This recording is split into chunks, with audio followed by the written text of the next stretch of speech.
Welcome back, everybody, to the newest episode of PenPodcast.com. I'm your host, Matthew Harms, founder of Pen for Hire, where we offer premier ghostwriting and author coaching services. Also, the creators of the Pen Podcast, where we sit with authors, writers, writing industry professionals, subject matter experts, and all-around interesting people. And today I'm joined by a guest who fits several of those categories, Danielle Perlin-Good. How are you, Danielle? I'm great. Thank you, Matt. Thanks so much for having me here today. It is my pleasure. I think we're going to have a great conversation, considering it seems like we have some overlap in what we do and who we help. Absolutely, 100%. Love it. Where are you joining from? I'm in the northern suburbs of Chicago. Okay. Very nice. I've actually got a client out there in northern or southern suburbs. I don't know. I'll ask her tomorrow. But weather's probably getting a little cold there too, like it is here in New York, right? Yeah, it's pretty dreary today, but we just put on our smart wool and we go outside. It doesn't matter how cold it is or how warm it is. I go outside, try to go outside every single day. So I agree. It gets a little more challenging, but I can deal with the cold before I can deal with walking in the rain or snow. I agree. I'm with you. Yep. And as a creative, that fresh air and exercise is incredibly important, because just sitting in front of your computer for 8 hours at a time will get you nowhere. I know, it's very interesting that you mentioned that, because I do find that sometimes during the day when I need that creative spark, and this is something I like to tell clients as well, that sometimes we just need to go outside for 5 minutes and just take a walk around the block, or drink some tea and sit outside in the yard or on the porch and just not put your earphones in and just be present with yourself. You'd be amazed at how helpful that could be. Yeah, such a great point. I mean, in the summer, spring, I love to sit outside and work as long as I'm within Wi-Fi range. But even that, disconnecting for that 5 or 10 minutes and just letting yourself know that everything will be okay. You can take a moment of peace for yourself. Yeah, exactly. I have a great example of that actually that we can chat about a little bit more if we want, but I was struggling with some website copy that I really wanted to write for my new program that I'm going to be launching next year in 2023. And what I did was I went on a walk, and it was a 20 or 30-minute walk, and I used my voice recorder on my phone and had my ink pad up. And I literally wrote the website copy while walking. I voice recorded it. And I think that is something that a lot of people don't necessarily think of doing, but that's how I got that creative spark back and was able to get that first draft out. So I really wanted to just share that with you and your audience. Well, we're going to get along well, because believe it or not, that's a technique I use with my ghostwriting clients. A lot of times when there is a roadblock or we're not able to get the content out, I tell them when you have free time, just talk into your voice recorder and send me the audio file. Yes. Right? No pressure. I'm not there asking you questions. It's completely you. Send me whatever comes out and I'll see what we can do with it. I love that. I do the same exact thing. I send clients of mine, my ghostwriting clients primarily, I also send them questions. And when I send them questions, if they can't hop on, an hour-long Zoom or, a really long type of conversation, then what they do is they're in between flights, or they're jumping out of the shower, they have kids coming in here and there, and they just record something for 5 minutes or 10 minutes, and they send that Zoom link to me. And it is so great to get those, because they're from real life, and those are the vulnerable moments that we want to expose. Absolutely. And you can really take the time as you read through or listen to it to prepare even better questions for the next time you have that meeting. It doesn't have to feel like an interrogation of, all right, then what, then what, then what? I mean, some people operate just fine like that, but others really want that moment of inner peace to not have someone staring at them and feel like they're on the spot to deliver some type of content. Yeah, absolutely. And I think a lot of times, especially with memoir clients who I've worked with, and I was just talking about this with another colleague, but I find that in order to get to their most vulnerable moments, we really do need to kind of take a step back and just get to know each other and have that trust and have that credibility, and really being able to be open and honest with each other in order to really divulge those really heavy moments, and whether or not we want to infuse humor or we want to infuse something else within the, the creative part of writing scenes. It's really, really crucial, I find, to develop that camaraderie between both parties, right? And 95% of the time, I can say, even if we don't use that vulnerable content for whatever reason, it makes such a dramatic impact for the client, one, in getting that off their chest, not realizing they were carrying it with them, and two, opening them up going forward. It's like that's that log jam that frees everything else. Yes, exactly. I mean, I was working with somebody once a few years ago, and I found out something brand new about them 9 months into our relationship. And I was like, why did this not come up before this moment? And she said to me, "Oh, I didn't think it was important." So it's so interesting what we think is important and isn't important to divulge and tell each other, but we don't get there unless we're asking all the right questions. And honestly, I can really thank my journalism background and my journalistic training for many years ago for being able to do those interviews and have those proper interviews and understand the real importance of the right questions to ask at the right time. That's so true. Recently I started putting that together, I think we've done over 300 episodes of this podcast. So I don't know which came first, the chicken or the egg, but there's definitely a similar skill set between being able to ask questions impromptu in a podcast and being able to get your client to spill their guts. Yes, 100%. I completely agree. So I know we kind of started in the middle, maybe the end. I want to backtrack a little bit and give you an opportunity to tell everyone a little bit about your background, how you got into writing for yourself, writing for others. Yeah, absolutely. So I'll give a shortened, condensed version here due to time. So, in terms of how I got started in this business, right now I call myself the Soul-Aligned Ghostwriter, and I'm an award-winning best-selling author. And on a daily, weekly basis, I help C-suite executives share their powerful legacies by unleashing their memoirs, self-help, personal growth, and leadership books so they can create massive impact and transform lives. And since 2008, I've written and edited hundreds of articles, social media posts, all kinds of materials. I worked at the Tribune Company for a few years. I worked at a children's publishing company in the Chicagoland area on the marketing side. I've worn many, many different hats in many arenas. But what it always boiled down to was my writing and editing skills, and the fact that I've always wanted to become a writer. I've always loved editing. And I really, a few years ago, wanted and desired to have my own business as a book coach and an editor, and eventually then a ghostwriter. And what happened was I had an amazing business coach. I'm still working with her today. And she brought up the idea of me becoming a ghostwriter because of what I was doing and how I was working with my book coaching and editing clients. And as we both know, I'm sure, and a lot of listeners know, if you're working with somebody in a book coaching, editing, specifically developmental editing capacity, it can turn into ghostwriting. If you're giving a lot of suggestions, if you're rewriting, giving more suggestions, more ideas, more questions, right? It can turn into you doing the majority of the work, which is what a ghostwriter does, right? Rather than the author.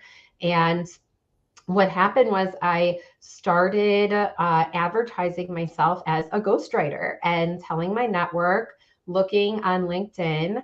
And that's where I got my first couple of ghostwriting clients. And that was a few years ago. And I've done more than half a dozen books since. I'm working on 4 different books right now, which I don't recommend at the same time. But I'm very thankful for all the different clients that have come into my life. And I'm so excited that every time I get a new client, we develop that rapport, we develop that trust, that credibility in order to have those vulnerable stories out there. And one of the things that makes me unique, I feel, and why I call myself the Soul-Aligned Ghostwriter is because I also use mindfulness and meditation tools to bring the stories out from my clients. So I really bring them out from their souls. And what this looks like is us getting together and sometimes having a meditation session. I pull oracle cards from my clients frequently and send them videos. I'll give you one short example. I pulled cards for a client a couple weeks ago, and I had no idea what the cards meant based on our prior relationship. And I asked her about it in our next call, and she said she divulges to me way more information than I ever thought was possible. I had no idea that these certain things were going on in her life because it hadn't come up. And the oracle cards helped. It helped divulge that information. And I really love using that as a really prominent tool to get to where we need to go with the story, right? So that's a little bit about me and how I kind of came into who I am today and who I serve and help. Love it. And you said something that's incredibly powerful that I think we need to spend a couple minutes on, because I'm sure you get the same, or many of the same questions I get. And it usually revolves around price, right? Mm-hmm. What's the price? Or what, and what if I've got this much already done? Does that make it less expensive? And people just don't understand. And I'd love your feelings on this, but from where I sit, number one, there is no price. It really depends on, like, what are we doing? When do you want it done? How much are we writing? What's the topic? What's your strategy? Like, that all comes into play before I can even talk price. And as far as giving me half of a book, sometimes there's more work involved there than me just writing it from scratch. As you mentioned, the editing turns into full-on ghostwriting, but now you're dismantling something and then putting it back together. Yes, 100%. I completely agree. I actually got a LinkedIn message today saying, "Oh, that sounds great. What's the price?" And I couldn't agree more with the fact that it really does depend on the customized plan for the clients and how many months they want for the project. If somebody comes to me and says, and I'm sure you have the same thing, if somebody says, "Oh, I want a 30,000 word book done in 3 months," you say, "Okay, I can do it, but it's going to be a lot more than it would be if it were to take 6 months," right? And then you add the factor of whether or not they have content and if they want that content used in the book or if they want original content, right? And that's a huge question and a huge determination in terms of what the price should be, because that also determines the amount of time that the ghostwriter needs to spend on it, right? So I like to talk about resources. So I talk about the fact that we have time, energy, and money, and we place a value on those 3 resources, right? And I tell all of my potential clients this. I say, you can write anything you want. I can have my son write his name on a piece of paper. I can upload it to KDP. I can run a best-selling marketing campaign. We can get him to become a best-selling author at 4 years old, but we're not going to do that, right? But we could if we want. And I leave it up to them to decide how do they want to spend their time, money, and energy on this project. And we talk about that, right? Because if they want a book coach, they're going to be spending more time and energy and less money because they're going to be learning how to put a book together, what the craft is like, how to write scenes, how to develop characters, what goes in the organizational flow of the book, how the character develop, all transitions, flows, and everything, right? Everything and anything. But if they don't want to spend the time doing that, which a lot of times, I'm sure your clients and my clients, they're really busy. They don't have time to learn all of these things, and they don't have time to even write down what they want to share, right? I mean, a lot of times I run into the problem of I have clients who are very difficult to get a hold of even for interview questions because they're so busy. So how are they going to sit and write a whole book, right? They have tons of business engagements already. They're flying across the world, they're speakers, what have you, right? They don't have time for that, right? But unless you go up to them and literally put that on a platter and say, this is how you're using your time, this is how you're using your energy, and this is how money is being used in your life, then it's very difficult for somebody to actually be honest with themselves about the type of value that they place on those resources, right? So then I say, okay, you don't want to utilize your time and energy. You would rather utilize less time and energy in your life to create this book. That means that it's going to be on somebody else, likely a ghostwriter. So it's going to cost more money in order to have that, right? Just like anything, right? That's why, something like TaskRabbit exists, right? That's why anything that you can pay for a service or a product, that's why services and products exist, to alleviate the time, the energy, or the money hustle, right? And I think that's so important to share with the audience and talk about with potential clients, because they need to know what those options are and really lay it out there for them, Yeah, like I use Instacart because I know what I could be using my time for instead of Yep. spending it in line at the supermarket. That service is worth more to me than the money I'm paying for it. Exactly, 100%. And everything is like that. Everything. Yeah. I mean, if you have an abundance of time, then maybe that's not the service for you. But the clients that we're working with generally fall into that category. I feel your pain of I can't even get them to read what I've written to get it approved because they're too busy. They're like, no, I'm sure it's fine. Like, that's not the way this works. You need to read it. Exactly, exactly. And, I think it's so important to discuss from the get-go what those goals are. So I always ask also, like, what are your goals? Who are your target audiences or your one target audience? And if somebody comes to me and says, my goal is to primarily make money off of this book, then I say, okay, that's great. But a lot of times the book does not serve your profits, right? The book is to create credibility and authority in your life so that you can then create profit in other ways. So that includes other products that you're developing, other courses, speaking engagements, podcast appearances, you name it. But that's really important to know who you're dealing with and what those goals are, and to be crystal clear. That's something that I've learned too. I'm sure you've learned as well from the very beginning of a project, to be really, really clear on what those goals are for both parties and how realistic those goals are, right? If you, again, going back to that 30,000 word example, in 3 months, is that person really going to spend the time giving you feedback? Or are they going to be traveling for a quarter and you're not going to hear from them for 2.5 months? Right. So it's really important to talk about that. And yeah, I think that's all really, really crucial knowledge to know from the very beginning of the process. Yeah, absolutely. It reminds me of one of my favorite expressions. I forget where I heard it, but I've heard it multiple times. Fast, cheap, and good. You can only have two. I love that. And sometimes even then, like depending which two, you're not going to get the fastest or the cheapest. It certainly ain't going to be good. And I don't know about you. I personally, I don't like to extend. 6 months is that sweet spot, Yes. right? I think that's just enough time where as the writer, you're not overwhelmed. But anything longer is really a disservice because you're not as engaged.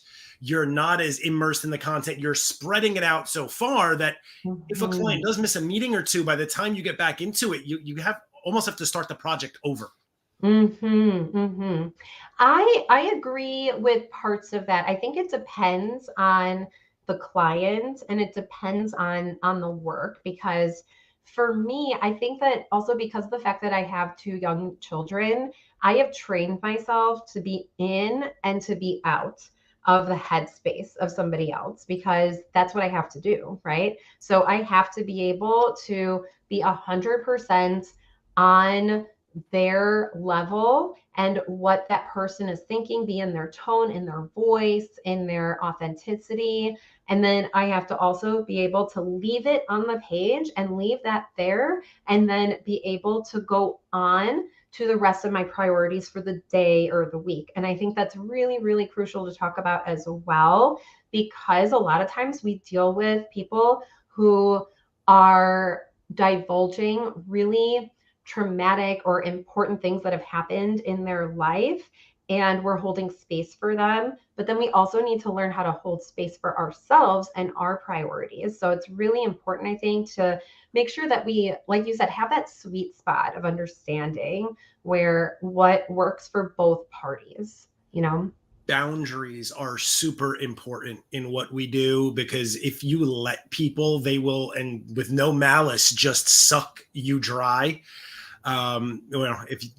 If you can't respond to every email or question about the book or every comment in the minute, because like you said, you've got other headspace for other clients. And if you're constantly just going back and forth and reacting, your own mental health is going to suffer.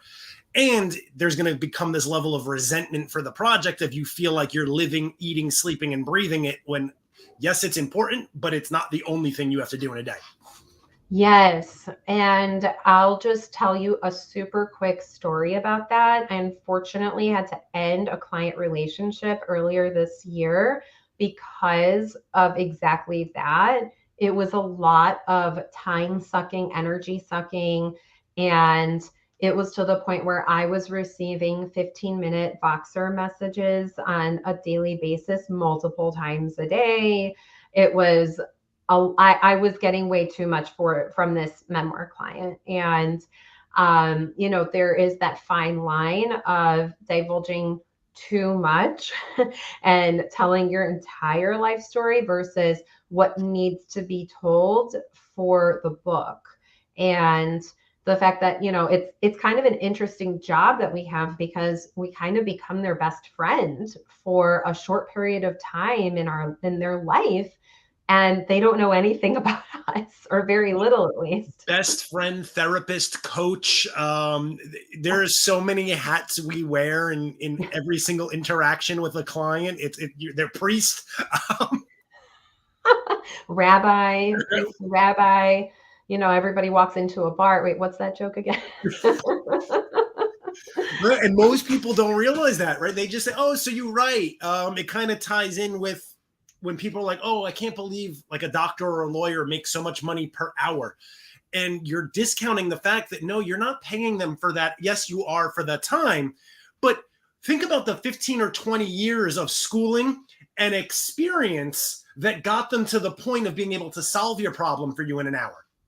Exactly. Exactly. And I think that's so important for people to realize and recognize when looking at a price. And the people who ask what the price is from the very beginning, I don't tell them the price from the very beginning, because like I said, we talk about everything that we just discussed on the podcast here today is the time, the energy, everything else that it's going to take in order to complete that project. And I always say, the range is, 10,000 to 100,000 or more. Like, I mean, there's so many different factors, and everything is so customized in the industry that whenever I meet somebody who says, well, I met a ghostwriter who said they can do this in this amount of time, I say, great. That's wonderful. I'm so happy. I wish you all the best. Sending light and love to you. But that's not how I work. Absolutely. And you know what? It's so funny you say that. And I want to be mindful of our time, but I do just want to hit on this one point, that when it comes down to that price first, not that there's anything wrong with that, because I understand there's an investment. I understand people need to be conscious of the expense. But for my experience, I don't want to say 100%, because I'm never that certain of anything, but probably 95% of my client interactions where their first concern was price, and they wouldn't agree to even have a call to discuss all of the factors that go into price. I won't even, like, you know what? It doesn't even matter, because we're not going to work together. Like, I'm not even going to quote your price, because if you don't take it seriously enough to have an in-depth conversation, you don't call your doctor and say, what's the price before I come in today? Well, I don't know. It depends what we're going to do today. Right. And the other thing to keep in mind too is for a lot of these clients, and I just was talking about this with somebody else too, that in 2020, when the pandemic happened, there was such a boom in people asking themselves, what is my legacy? Right. And thinking about like having a written book for your friends, family, for your business, like how amazing is that for your legacy, right? And people are really thinking about having this book written for them or multiple books because that factor of, wow, how long do I have here? You know, that's obviously a really deep place to go, but it's really important because a lot of these clients that I'm sure you have too, and I have, they think about those things. They think about what their legacy is, and they think about, what am I going to leave behind? And what am I doing here right now? How am I serving people? What am I doing to give? And writing a book or having a ghostwriter help you collaborate with you on the writing of the book, it really does serve so many individuals. And the best client relationships I have are the ones where they want to give back and they want other people to see success based on what they've seen in their lives and careers. And I think that's really important to keep in mind. Yeah, I actually tell people a book is one of the best ways to become immortal. I love that phrase. Yes. Right. And no one throws books out. Like at worst, they get donated to the library. And someone somewhere down the line is going to be able to know you existed and that you had some meaningful experiences that they can learn from. I think that's so powerful. Yeah, absolutely. Yeah. I just, there's a book called The Reading List, I believe, that I just listened to through my library. And it's about the power of books and the power of novels and how that can help develop relationships. And it's an absolutely gorgeous, gorgeous novel. I really liked it. I just put that on my reading list because I'm coming near the end of my 5 Dysfunctions of a Team audiobook. So I'll put this on my library. And I want to be conscious of time because we're just about out. Do me a favor, Danielle, and we're definitely going to have to continue this conversation online or offline, but you mentioned your program coming out next year for Soul-Aligned Ghostwriting. You want to take a quick minute to give everyone some information on that, where to find you and where to get more information about signing up? Absolutely. So if you can go to the soulalignedghostwriter.com/saga, SAGA, you will find everything there is to know about the Soul-Aligned Ghostwriting Certification Program, where you can accelerate your writing career and discover your gifts and turn them into profits. That is incredible. Just given the value I found in this as an industry professional, for anyone listening, if you have any desire to write your own book, help other people write a book, really just learn more about the process, head over to Danielle's website, definitely find out some information, reach out. I'm sure much like me, you're happy to meet with people and consult them, point them in the right direction. Ghostwriting is not right for everybody. Sometimes it's coaching. Sometimes, you just got to go back to the drawing board and really give some more thought to what you want to write about, but that's what professionals like us are here for. So please head over to Danielle's website. Any questions for me? You can always email me, Matt@penforhirenyc.com, or just head over to penforhirenyc.com. We appreciate you supporting our guests and tuning in, and we'll catch you all on the next episode of the Pen Podcast. Danielle, thank you so much again. Thank you. My pleasure.